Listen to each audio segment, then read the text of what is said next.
Howdy, Sagittarius. To save some time, I already shuffled the cards and laid them out. I'm using a Celtic 10 card spread that allows me to look at past, present, and future influences of the week. As always, I'll be teaching the tarot through each card, so you not only receive your message, but you build up your own intuitive relationship with the cards, because that's what this channel is all about. We love tarot and we love sharing the message. Okay, and this is a really good week for you for change. But the thing is, you're kind of putting up your own blockades for that change. And I don't know if it's just afraid to get out there again and being social and kicking your like little heart and spirit in a new way, okay, and igniting it. And the reason why I'm saying it is that first card placement is the Four of Wands. It's a firm foundation for the area of the creative. And the first card placement is a general gist of the whole reading, right?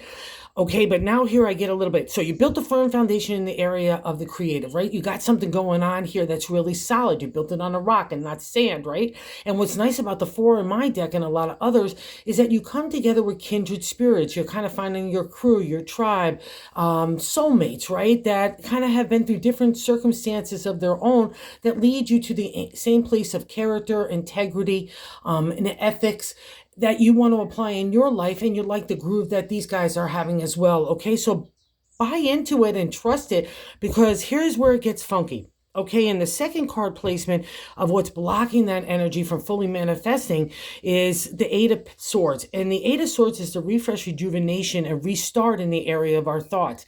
But it doesn't feel that way at all. In tarot, to me, it's like a gerbil wheel of hell. You keep going around and around and around of indecision. You can't make up your mind, and you can't make up your mind, most importantly, for what is good for you. It's like everybody else's kind of contemplation into your life gets more priority than your own self and your own heart. And I think that's the first clue to kind of break that stranglehold so you can venture forth, because the whole reading is about venturing forth. And there's only like two cards that mean kind of the nightmare card or that gerbil wheel of hell in tarot, and you've got both of them. So I got the crossing card and the Eight of Swords. So I want you to flip it on its side to believe in the firm foundation that you've built up for yourself, especially if it's going out there to do anything new, whether it's being exciting in new family or partnerships, adding a new dose of love and spirit and adding the creative there, or if it's looking for new opportunities in work or community and just putting yourself out there again. They're also favored, right? And this is kind of like the divine order that needs to take place for you next, Sag. You're the traveler of the zodiac and tarot. You're the healer as well, and the teacher and the mentor in tarot. So all that tough stuff you went through was not just for like, ha ha ha, let me mess with you, Sagittarius. It was meant for you to shape you so you could be of service now to yourself and to others, okay, wherever that path leads you. And God is kind of laying out the red carpet, but you're blocking yourself with a mindset. So I got the Eight of Swords, which is just going around and around and around, and it's not necessary. We just need to step away from that narrative and start replanting the garden into something that's really beautiful. It's like a really stuffed plant in a pot, right? It's overrooted, it's overbound. It needs to be put into a bigger, new, lush kind of compost and topsoil. Give it some room to breathe, get some nutrients, because you've been stifled, and now God is releasing that, but you're staying in the stifleness, and I'm kind of validate that as well. I'm popping around a little bit, Sag, here. So in the seventh card placement, we've got the way that we're feeling about ourselves. So in the first card, I need to move, I need to group onto those people that I've got in my life right now, or that I'm looking at and I've seen that's really nice and feels good, but I'm blocking it from past stuff of the Eight of Swords, of the fight for my own identity. And then in the seventh of my how I'm feeling about myself, the Nine of Swords is the nightmare card. And it's also a reflection that you're coming to an end of all that strategy, analytical thinking being applied. And maybe people are just plucking your nerves in a lot of different ways as well, and making you want to like have that kindred spirit and soulmates and kind of tribe that you could go and find your own group, right? That would be a reflection of this reading as well. And I'm just going to, again, hop around a little bit in the bonus card, because I need you to make sure that you're keeping yourself in balance and that you're thinking analytically, but also applying the heart. That's the Justice card in the bonus card. She's a major arcana. And that might be some of the gist here, because it also reflects marriage, legalities, and contracts and divorce. So if anything you've had to go through, I know some of you have been going through that, even as kind of like sideline spectators. It might not have been affecting you directly, but you saw it maybe as a family member or whatever. Don't let that past stuff. And it's also, if you're looking for justice or revenge, let God and the universe handle that. That is not your gig. And that one might also too, just from be at that, because it's the end of the minor arcana in the 8 and the 9. So we're wrapping up that journey of identity. So go back to believing in yourself, because that's what this whole message is through the reading. I want you to open up your heart and your spirit, because that's where the answer lies for your peace and joy. And I'm going to validate it in the third card placement. What I like to say is God's placement of how to navigate the week. Might be a tiny blip on the calendar, but it's a big deal for you to shift things in a new direction. And it starts with the narrative and the dialogue in your head. The only one that can control that thought process is you. So I really need you to apply some of that Sag energy to your own heart and mind and get that in balance. That's a reflection of the Justice card. And maybe it feels that way. Maybe you're trying to bend with other people, or more importantly, don't be scared to go out and venture in new things, because that's kind of what the general gist of the reading is. It's like, I've got some good stuff for the universe and God is saying for you, right? And the Knight of Cups is that reflection of, let's take a ride for the heart. I don't know where we're going, but the Knight does. Just jump on this steady steed. And actually, you're half horse, right? So it's like you should feel really comfortable in the domain with the Knight. Go along and ride along with this guy, because he wants to lead you to new areas of the heart that are going to be really happy and joyful, and take a new adventure. It's always about circles, right? We loop around and we start again, but your circle is that gerbil wheel, and I need you to get off it so you can get on a new circle, right? That's kind of what God's asking you to do. And the Knight of Cups was so special. It's ethereal, mystical, magical, because he's got that connection to universe and God in that water, all right? So you need a little healing, you need a little regrouping, and maybe a little detoxifying at the same time, but do both. That's the balance. Get you in check so you can start to greet this new opportunity and potential that's happening at your doorstep. And I'm going to stick with it. In the fourth card position is the gut of the matter. I'd like to say it's the base of the matter in the reading. And the 3 is a celebratory state, 3, 6, 9 in numerology and tarot. And the pentacles is the material world, family, home, relationship, work, the way we treat our bodies, what we eat, what we drink, the way we're thinking about stuff, getting out into community, being of service would be a reflection of the pentacles. It's everything in the material world, and it's a celebratory state for you. It's another validation of sitting in a firm foundation, because other people look at you as somebody that's got something going on. So anywhere that you could use that to your advantage, even if it's just kicking yourself out and like taking a walk and feeling really groovy magoovy about yourself, right? That's where it starts, again, in all that mindset, because it affects your words, your actions, your approach, your attitude, the way that we talk to other people. That would be another reflection of the Justice. If we're feeling cranked up in these kind of swords, it's going to reflect in our tongue, right? We're going to be snippy and snappy and cutting, right? And we can't. That's the Justice reminding you, you could have that analytical thinking. You could even have being fair and just, but you've got to deliver it with a soft heart. That's the balance of everything, right? And it makes you feel better at the end of the day, because you're not getting in confrontation with other people or having to justify or engage. That's over with. And maybe that's a reflection in that swords with the 8 and the 9. You're feeling like you have to go through that again. Don't. Just, if that's, again, if you're feeling like a group of people are like that with you, then move on. You've already been there, done that. So let's keep on going, okay? And you were gaining some steam here, Sag. And the 5th card placement is the past reflection for the week, right? The Ace of Wands. More upsurge of energy in the creation. But this gives a dose to the 4, that firm foundation, that new renewal of enthusiasm and excitement that gets renewed in you. It's really beautiful, because it's the Emperor also in my deck, so you've got some props about you. You have some experience and wisdom, so trust this. He's holding the world in one hand. Again, another reflection of the circle, the new starts, right? And the imagination in his hand, that big wand that's inspiring you to take on new things, and you've been going there. And maybe this is why you got a little scared and McGarity, okay? Because the Page of Swords, again, it's like a more upsurge of energy, and it's on our thoughts. And it can be really scary if we've been encountering the 8 and 9 and the journey through the minor arcana of the swords, because it's really pushing and pressing. It's friction. It's, again, always defending, engaging, justifying. It's a whole lot. But to get to you to understand who you are, how you want to live your life, who you want to love, how you want to work, how you want to just dig yourself, right? That's all been on hand. So don't go backwards here, Sag, because the page to me is a reflection of God in the universe, like shaking a tree of dead leaves. I've got to shake you so I can get the dead stuff off.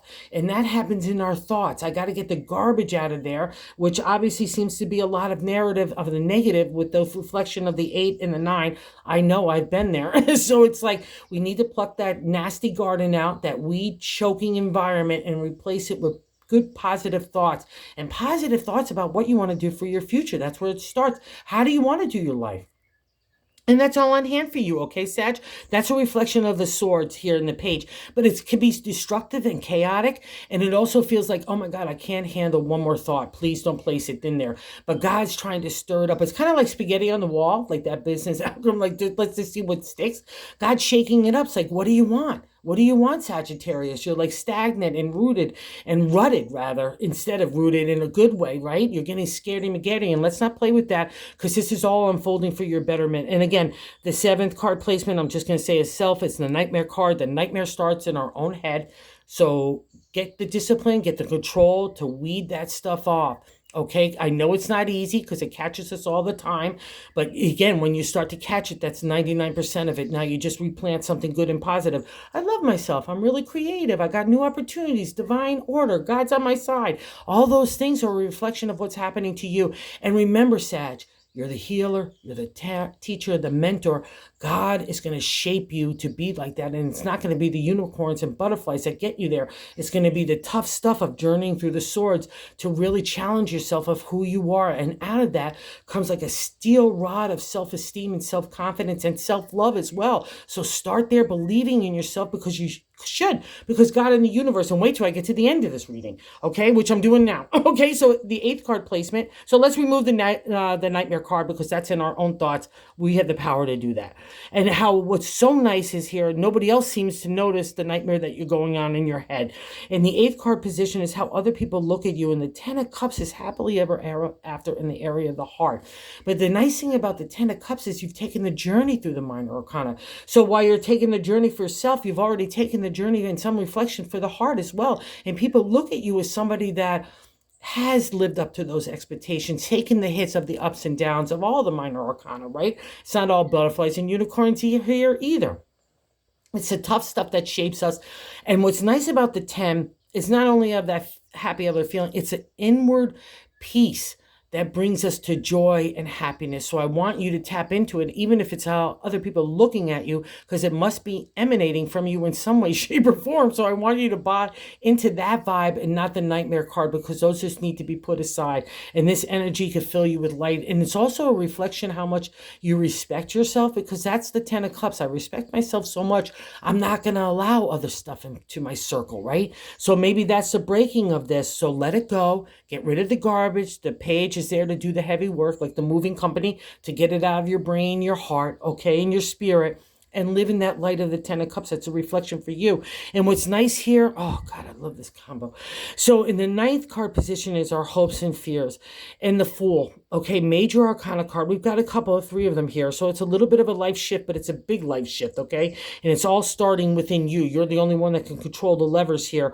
And the 9 is our hopes and fears in that placement. And the Fool starts the major arcana. He is the beginning of that new circle. He is that new day dawning. You're coming out of that dark cave in tarot, which means spiritual and emotional enlightenment, right? You've reached maturity in those areas.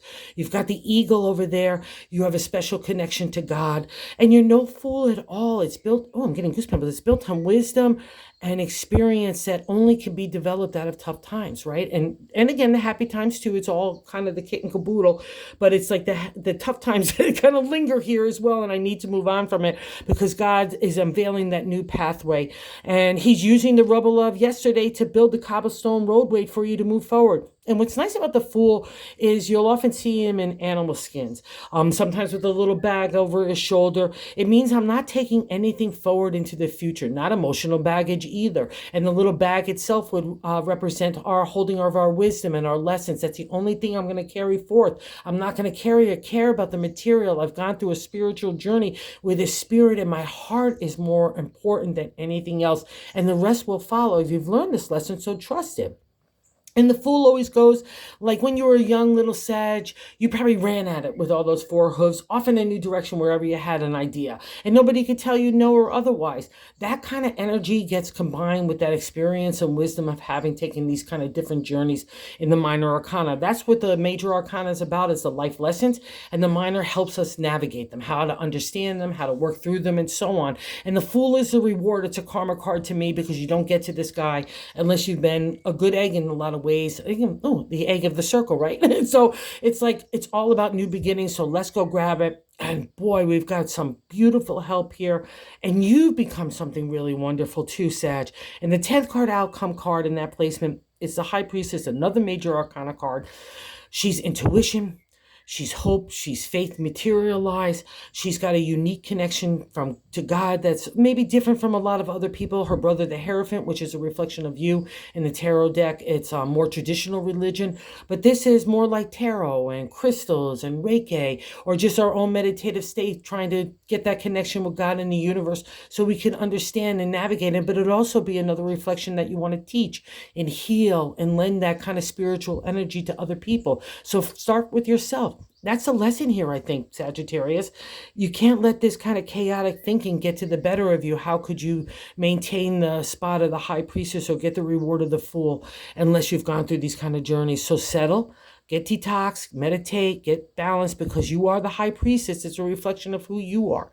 And let's say you're thinking about those new things, like I want to go find tribes. I want to find other people that like tarot or astrology, or maybe even you want to start being a tarot reader or putting it down to the next level. That's what these cards suggest. Don't be afraid anywhere. Don't talk yourself out of it. Go for it. Let's just see where it goes, okay? Again, that spaghetti on the wall, all divine order and God's favor on your shoulder, as well as that light leading your path, so trust it. It's just such a beautiful reading, and like I said, with the justice, it gives you your justice. It's a reward for you. It works out favorably, so don't hold anything from the past. Be gentle with that sword and let it cut away the BS and get to your truth, but also let your tongue be only kind and loving. Again, that's a lesson of Sagittarius as well. How do you overcome the animal of the horse to be the loving thing of the man, right? That's our balance in everyone, but especially for you. So it's a great week. So believe in you. That's all you need to do. Really, that's all you need to do, and follow your heart, because God's got some really good surprises for you. It's pretty special. Okay, so believe. And if you like this content, if you would consider subscribing, it has been so great. Everyone's been so loving and wonderful. I just can't thank everyone enough. It's just been the coolest thing. Thank you so much.